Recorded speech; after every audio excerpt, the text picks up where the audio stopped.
کاریگر، مصور، طنز مساق لکھاری، میزبان، اتنی ہمجہز شخصیت اور کون ہو سکتی ہے انور مقصود کے علاوہ؟ ان کے ڈرامے، تحریریں، انداز میزبانی ان کے منفرد انداز کی عکاس ہیں، اور اسی انداز نے ایک دنیا کو ان کا مداح بنا رکھا ہے۔ 45 برس ہو گئے لکھتے ہوئے اور بولتے ہوئے۔ یہ تہذیب جو ہے جس کی وجہ سے آپ بھی یہاں ہیں اور میں بھی ہوں، تو یہ 6 برس ہو گئے ان کو یہ فیسٹیول کرتے ہوئے، اور ہر دفعہ ایک نیا مطلب بڑا مزہ آتا ہے یہاں کے۔ بلکہ میں نے تو منع کیا، وہ جیوری ان کے آئے، انہوں نے پھر ایوارڈ مجھے ایک دیا ہے، تو میں نے کہا کہ یہ کسی اور کو دے دیں۔ میں نے کہا کیا کیا ہے، تو کہنے کہ نہیں، آپ کو تو ججوں کا فیصلہ ہے۔ اب پاکستان میں ججوں کا فیصلہ عجیب ہی لگتا ہے کچھ۔ آپ نے تو خیر بہت کام کیا ہے، لیکن یہ بتائیں کہ آج کے اس معاشرے میں جہاں برداشت بالکل ختم ہو چکی ہے، یہ طنز، یہ مزاح لوگ برداشت کر پاتے ہیں؟ جو غیرت مند ہیں وہ برداشت نہیں کرتے، تو ان کی تعداد بہت ہی کم رہ گئی ہے، تو اس لیے برداشت کر جاتے ہیں۔ صحیح بات ہے۔ ہمارے ہاں کوئی 2 ڈرامے بھی لکھتا ہے تو کوشش یہ کرتا ہے کہ کتابی شکل میں وہ مارکیٹ میں آ جائے اور ایک نیا سلسلہ بن سکے۔ آپ نے اس طرف توجہ نہیں دی، یا آپ نے یہ سوچا کہ پڑھنے میں زیادہ؟ میں نے کہا کہ یہ کام میری اولاد اور ان کی اولاد کے ذمہ کر جاؤں گا، واہ۔ کہ تم چھپا دینا جو مرضی ہے۔ آپ خود ایک ایسے خانوادے سے تعلق رکھتے ہیں جہاں بلا شبہ یہ کہا جا سکتا ہے کہ جو ذرہ جس جگہ ہے وہیں آفتاب ہے، تو ایسے خانوادے سے تعلق ہونا کوئی مفید ثابت ہوتا ہے، یا یہ ہوتا ہے کہ آپ بڑے سے بڑا کام کر لیں وہ کسی کی نظر میں کچھ ہوتا ہی نہیں؟ اس میں یہ ہے کہ سب 10 بھائی بہن ہم، بجیا سنجیدہ لکھتی ہیں، سغراپا مسز کاظمی وہ ڈیزائنر بوتیک، سارا باجی BBC voice of America, Zahra پا شاعرہ، احمد بھائی سرکاری افسر، میری چھوٹی بہن کھانا پکانے کی ماہر زبیدہ طارق۔ اچھا، احمد مقصود صاحب نے بھی ترجمے تو بہرحال کیے دنیا بھر، بہت وہ تو اچھے، بہت، فارسی، انگریزی، عربی اور سب، اور پھر مجھے رستہ اپنا الگ نکالنا تھا، تو میں نے یہ، کیونکہ خواجہ معین الدین صاحب میرے استاد رہے، 7 برس پڑھایا انہوں نے مجھے، پھر میں مذاکر طرف نکل گیا۔ آپ سمجھتے ہیں کہ ہمارے آج کے معاشرے میں جہاں اتنا فساد اور مسائل ہیں، اس قسم کے فیسٹیولز کوئی مثبت کردار ادا کر سکتے ہیں، اور کتنا ان کا اثر اس معاشرے پہ ہو سکتا ہے؟ اگر چھوٹے چھوٹے کمیونٹی ہالز بن جائیں، ملیر، لانڈی، ناز آباد، حیدری، فیصل کالونی، لیاری، تو وہ ہال بن جائیں جہاں لوگ جائیں، اپنی شاعری سنائیں، موسیقی سنائیں، اور وہاں کے لوگ آ جائیں، بھر جائیں گے، تو پھر وہ سڑکوں پہ نظر نہیں آئیں گے آپ کو۔ جب ہم شاعر ادیب بیٹھتے ہیں تو ہم لوگ آپس میں ہی بات کرتے ہیں کہ بھائی ادب کو میڈیا پہ جگہ نہیں دی جا رہی، وہ مقام ہمارے ملک میں نہیں ہے، تو یہ میڈیا پہ پھر جگہ مل کس کو رہی ہے، وقت دیا کس کو جا رہا ہے؟ میڈیا کو اصل موسیقی کو اشتہار نہیں ملتے، ادب کو اشتہار نہیں ملتے، ایک بیہودہ پروگرام یا بیہودہ ٹاک شو کو 20 اشتہار مل جاتے ہیں، تو اشتہاروں پہ ہی پاکستان چل رہا ہے، اشتہاروں پہ چینل چل رہے ہیں، اشتہاروں پہ ہی سب کچھ چل رہا ہے۔ جب تک اشتہار ہے، نہ ادب کی جگہ ہے کوئی، نہ کلاسیکل میوزک کی جگہ ہے۔ ایسی پروگرام کرتے رہنا چاہیے، جن کو شوق ہے وہ آئیں۔ جیو نے جس طرح کے یہی پروگرام کیا تھا، دامن یوسفی، جیو نے کیا، ان کے ساری ریکارڈنگز کی، وہ آیا اور وہ لوگوں نے دیکھا پروگرام۔ گفتگو ہے داغ سے اور ذکر ہے غالب اور ایک محجبین کا۔ آپ بھی سنیے اور سر دھنیے، انور مقصود۔ جس پروگرام میں تہذیب ہو وہاں مجھے اپنا بہت خیال رکھنا پڑتا میں مختلف شعراء کا انتخاب کر رہا ہوں، تو سب سے پہلے ان سے اجازت مانگتا ہوں ان کا ایک انٹرویو کرتا ہوں، اگر وہ اجازت دے دیں تو پھر میں انتخاب کرتا ہوں۔ تو داغ کے پاس میں گیا تھا۔ آپ عمر کے آخری حصے میں بھی شروع حصے کی طرح رہے۔ میاں 60 سال کی عمر ہو جائے تو عمر عاشق کی شان میں جفتے ڈالنے لگتی ہے۔ آپ ایک مذہبی انسان تھے۔ بتوں کو دین میں ہے لوٹنا ثواب ایسا کہ جیسے راہ خدا مفلسوں کو مال دیا۔ آپ حجاب کے پیچھے پاگل تھے، ہم حجاب کے سامنے بھی پاگل تھے۔ اچھا شعر نہیں ہے، میری بات کا جواب دیں۔ آپ حجاب کے پیچھے پاگل تھے، یہ شعر اتنا برا بھی نہیں تھا۔ لکھنے والے کے لیے تو اس کا ہر شعر اچھا ہوتا ہے، سننے والا ہر شعر کی تعریف نہیں کر سکتا۔ حجاب سے ہمیں جنون کی حد تک عشق تھا، مگر ہم بھی تنگ آ گئے تھے۔ جنوں کے ہاتھ سے تارے نفس بچائے خدا، رہا سہر یہی لے دے کے تار باقی ہے۔ یہ شعر اچھا ہے۔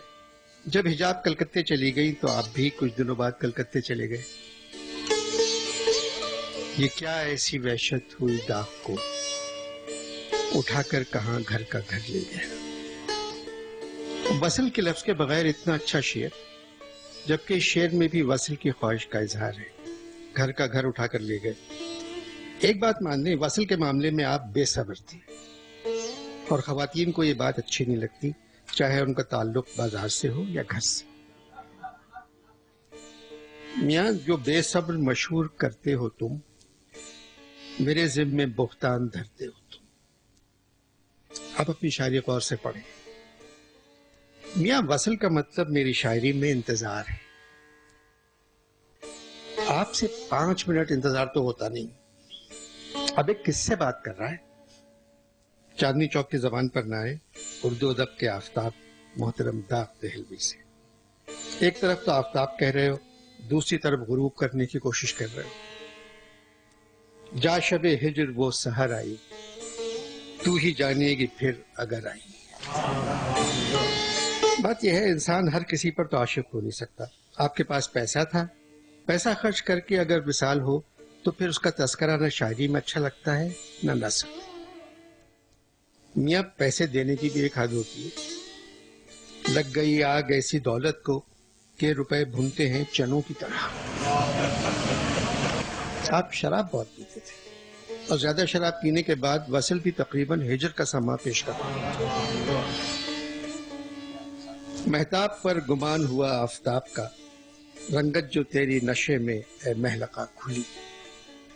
اچھا یہ بتا، حجاب کی شکل کیسی تھی؟ ابھی تجھ سے عمر میں بڑی تھی، صرف حجاب حجاب کہے جا رہا ہے۔ بزرگوں نے تہذیب سے کیا دور رکھا۔ اب میں چچی حجاب مومانی حجاب تو نہیں کہہ سکتا، حجاب بیگم تو کہہ سکتے ہو۔ اچھا حجاب بیگم کی شکل کیسی تھی؟ میر کا شعر ہے، اپنے نزدیک تو ایسا نہیں وہ راحت جاں، نہیں آتا ہے کسی طرح یقین لیکن ہاں۔ بہت اچھا شعر نکالا آپ نے میر کا۔ آپ کے عشق میں شکل و صورت کا دخل تو نہ ہونے کے برابر تھا۔ کیا میرا عشق گردن سے شروع ہوتا تھا؟ میں تفصیل میں جانا نہیں چاہتا، میرے رقیبوں جیسی باتیں مت کرو۔ آپ کے کتنے رقیب تھے؟ میاں ہندوستان میں آج کل جتنے بچے پیدا ہو رہے ہیں، ہمارے زمانے میں صرف دلی میں ہمارے رقیبوں کے پیدا ہونے کی تعداد زیادہ تھی۔ دلی میں نظام الدین کے یہاں کسی بھی حاملہ خاتون کو دیکھ کے لوگ کہتے تھے داغ کا رقیب پیدا ہو رہا ہے۔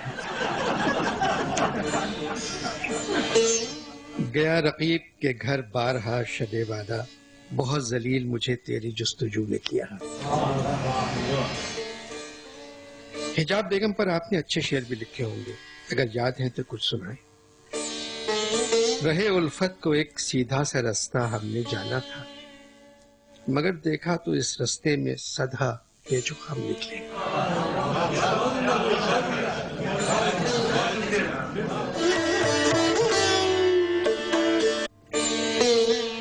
میرے مرنے کی خبر سن کے کہا خوب ہوا، روز کا قصہ گیا روز کی تکرار گئی۔ غالب نے چند شاعروں کی بہت تعریف کی ہے جن میں آپ بھی شامل ہیں۔ جھوٹی خبروں پہ کوئی یقین کر لیتے ہو؟ غالب نے علاوہ کسی شاعر کی تعریف نہیں کی اپنے علاوہ، بڑا سنگ دل شاعر تھا۔ غالب نے کہا ذوق اردو زبان کو اپنی گود میں پال رہا ہے اور داغ اسے تعلیم دے رہا ہے۔ اس بکواس میں میری اور ذوق کی تعریف کہاں سے آ گئی؟ غالب نے صرف اردو کے بارے میں کہا ہے۔ مومن کا شعر سن کر غالب نے کہا تھا اس شعر کے بدلے میں غالب کو اپنا پورا دیوان دے سکتا ہوں، تم میرے پاس ہوتے ہو گویا جب کوئی دوسرا نہیں ہوتا۔ بات سنو، غالب بھی مومن تھے اور ایک مومن کو دوسرے مومن کی تعریف کرنا فرض ہے، مگر یہ شعر اتنا اچھا نہیں ہے۔ فرض کرو تم شاعر ہو، اگر تم مومن کا یہ شعر سنتے تو تم کہہ سکتے تھے اس شعر کے بدلے میں اپنا دیوان مومن کو دے دوں گا۔ غالب اول درجے کے بڑھیا شاعر تھے، انہوں نے مومن سے کہا تھا اس شعر کے بدلے میں تمہیں اپنا دیوان چھپنے کے بعد دے دوں گا تاکہ تمہیں بازار سے خریدنا نہ پڑے۔ مرزا غالب کی طرح آپ بھی اپنے خط چھپاتے تو آج آپ کی نثر کا بھی چرچا ہوتا۔ مرزا صرف چھپانے کے لیے خط لکھتے تھے اور ہم اپنے خط چھپانے کے لیے لکھتے تھے۔ دلی میں ایک خاتون رہتی تھی منی جان، بہت خوبصورت، لمبے بال، بڑی بڑی آنکھیں، آواز بہت اچھی۔ پیر منگل بدھ ہم ان کے پاس جاتے، جمعہ ہفتہ اتوار مرزا ان سے ملنے جاتے، جمعرات کا وہ ناغہ کرتی تھی۔ رمضان کا مہینہ آ گیا، ہم نے اور مرزا نے ان کو خط لکھا۔ پہلے ہم اپنا خط سناتے ہیں، منی جان آ گیا رمضان اور ہم سخت مسلمان، 30 دن کے لیے ہم دونوں انجان، نہیں معلوم تمہارا مکان، پہلی شوال کو پورا کر دیں گے 30 دنوں کا نقصان، تمہارے دامن پر پڑا ہوا داغ۔ اس خط کو تو چھپنا چاہیے تھا۔ عید کے دوسرے دن ہم منی جان سے ملنے گئے، کہنے لگی گلے بعد میں ملنا، پہلے مرزا کا خط پڑھ کے ہمیں مطلب بتا دو۔ اب سنو مرزا کا خط۔ جان غالب منی، رمضان کیا آ گیا، 30 دن طالب و مطلوب کے لیے دیوار بن گئے۔ خیالات عشق و محبت کی گرمی کو تندی ماہ سیام نے ٹھنڈا کر دیا۔ تم جیسی آشنا اگر ناشنا بن جائے تو ہجوم نا امیدی میں اضافہ ہی اضافہ سمجھو۔ یوں بھی ناکامی و نامرادی نے زندگی کو آتش دوزخ کی جلوہ گاہ بنا دیا ہے۔ یعنی فراق اور مصائب کے صدمے اس قدر اٹھانا پڑیں گے کہ کیا بتاؤں۔ سمجھ لو میں ایک بجھی ہوئی شمع ہوں، تمہارے حسن کے پردے اب گرا رہا ہوں۔ اس مبارک مہینے میں تم صرف آئینے سے محبت کرو، آزردہ نہ ہو۔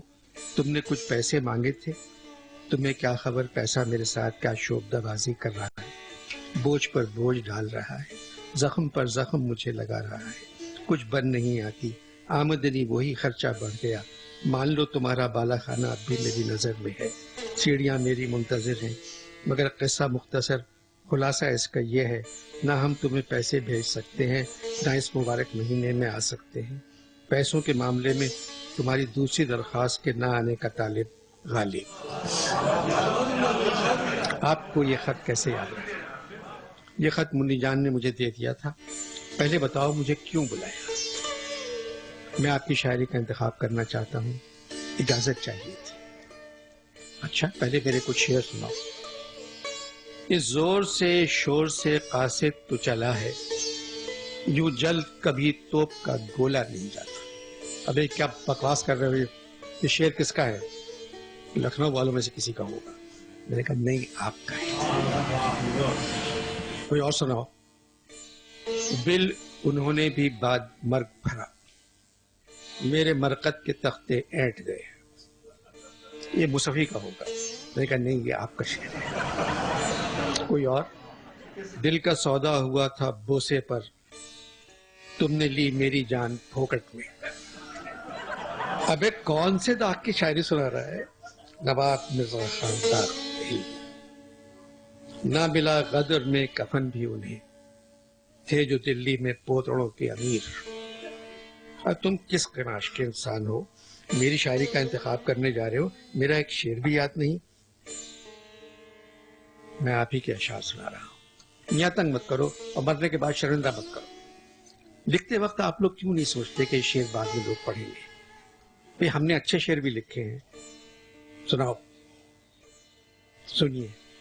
وہ کریم کیا نہیں ہے, وہ رحیم کیا نہیں ہے, کبھی داغ بھول کر بھی نہ غم نجات کر. جیتے رہو میاں. غزل کے شعر میں دیکھو ہم کا لطف آیا ہے. دوبارہ پڑھو. وہ کریم کیا نہیں ہے, وہ رحیم کیا نہیں ہے, کبھی داغ بھول کر بھی نہ غم نجات کرنا. اب میں چپ رہوں گا تو میرے شعر سناتے جاؤ. صیاد کو گر رحم بھی آیا تو کروں کیا, یہ شوق اسیری تو رہائی نہیں دیتا. صیاد کو گر رحم بھی آیا تو کروں کیا, یہ شوق اسیری تو رہائی نہیں دیتا. میرا ہے میاں, قسم کھاؤ. حجاب بیگم کی قسم. سنا ہوا. شب وصل ایسی کھلی چاندنی, وہ گھبرا کے بولے سحر ہو گیا. اور سنو. ہے پیچ رہے عشق میں ایسے کہ نہ پوچھو, یہ بھول بھلیاں تو سمجھ میں نہیں آتی. داغ مر چکا ہے, اگر زندہ ہوتا تو میں خود کہتا جیتے رہو داغ. بھرے بیٹھے ہو تم محفل میں اے داغ, کہے دیتی ہے خاموشی تمہاری. واقعی ہم نے تیرے کوچے میں داغ کو گاہ گاہ دیکھا ہے. میرے علاوہ کوئی مائے کا لال واقعی اسے مصرع شروع نہیں کر سکتا. میاں بہت مزہ آ رہا ہے, سنائے جاؤ. دیکھ کر دل کو پوچھتے ہیں وہ, اس مقام میں کوئی رہا بھی ہے. مجھے ایک بات کی خوشی ہے, تم نے میرا وہ شعر نہیں سنایا. کون سا؟ دی شب وصل موزن نے ازاں پچھلی رات, اے کمبخت کو اس وقت خدا یاد ہے. شعر تو اچھا ہے, مگر آپ سے پہلے شوق استراق کا شعر لکھ چکے ہیں. سویرے آزادی شب وصل میں موزن کو کیوں کر خبر ہو گئی. اول تو میں شوق کو نہیں جانتا, اور موزن کو کیوں کر خبر ہو گئی, اس کا مطلب ہے موزن کے گھر سے کوئی شوق کے گھر گیا تھا.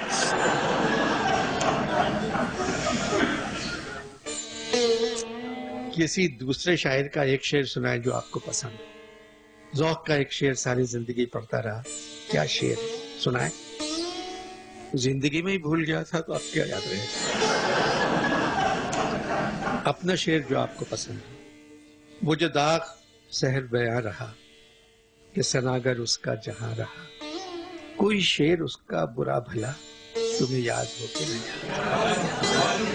سبحان اللہ. آج کل کیا کر رہے ہیں تم نے جو شروع میں میرے اشعار سنائے تھے انہی پہ کام کرتے ہو. مشغل ہے یہ جناب داغ کا, ہو رہا ہے آج کل دیوان صاف. تم سے مل کر خوشی ہوئی. میرا کوئی ایسا شعر سنا دو جس کو میں پڑھتا ہوا واپس جاؤں. راہ میں وعدہ کریں جاؤں میں گھر پر تو کہیں, کون ہے کس نے بلایا اسے کیوں کر آیا. کون سا شعر یاد دلا دیا, یہی پڑھتا جاؤں گا. ویسے تم سے مل کر اور تمہیں دیکھ کر مجھے محسوس ہوا ہم دونوں کی حرکتیں ایک سی ہیں. فرق اتنا ہے کہ تمہاری حرکتوں میں حجاب ہے, ڈاکٹر صاحب, اور آپ کے یہاں حجاب میں حرکتیں ہیں. مگر میں تم سے کہہ رہا ہوں انور میاں, اگر اوپر آؤ تو اپنے بھائی کے یہاں نہیں, میرے یہاں ٹھہرنا. 2 کمرے ہیں, ایک میں رہتا ہوں, دوسرے میں حجاب. حجاب کے کمرے میں 2 پلنگ ہیں. جیتے رہو, تمہیں اجازت.